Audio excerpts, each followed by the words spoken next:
Well, hello there. In this video, I'm going to show you a good mobility warm-up to do before a workout, be that a cardio workout or a resistance-based workout. Now, a number of the key things you want to achieve in a good warm-up are increasing the heart rate, getting the blood flowing more quickly around the body, warming up the muscles, and also lubricating the joints. Now, a bit of exciting science for you. The joints are lubricated with what is known as synovial fluid. And this is a bit like treacle, a bit like oil, in the sense that when it's cold, it doesn't move as well. When it's warmed up, it will allow your joints to move a lot more effectively. So that's why it's very useful and important to warm up your joints before doing pretty much any kind of exercise. Now, the key thing I've mentioned here is, in a warm-up, you don't want to do static stretching. So anything like this, or like this, save that to the end of the workout. So a good warm-up is all about movement. So each of these individual moves should be performed 5 or 6 times in each direction.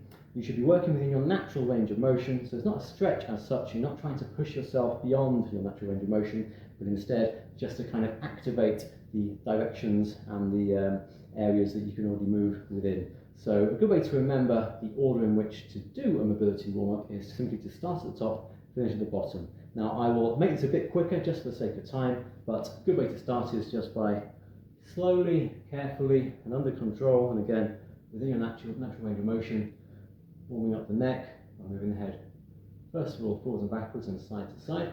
Then, because the shoulders are the joints in the body with the most mobility, it's a good idea to spend a bit more time on those. So you can alternate between rolling them backwards, rolling them forwards.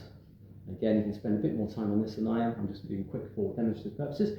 Swing the arms backwards and forwards to warm up the chest and the upper back, and then swinging like this, so you're working the shoulders from a slightly different angle. We now move down to the core, into the torso and the obliques. So with your feet together and your hands together, just rotate like this. So this is useful if you're going to be doing anything like a Russian twist or a wood chop exercise. We now move down to the hips. So with the hands on the hips, just rotate like this. And again, I do about 5 or 6 on one side before doing 5 or 6 on the other. Another good exercise for the back is just to have your hands on your elbows, hinge at the hips, and then rotate your arms in a figure of 8 motion. So again, this will just give you a bit more mobility in the upper body. And now, yet another good exercise, not just the upper back, but also for the hamstrings.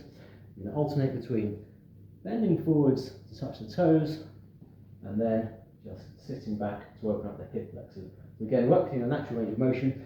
Don't worry if you can't touch your toes, you just go as far as you can. But you should now be starting to increase the pace, just so your heart rate will increase during this section.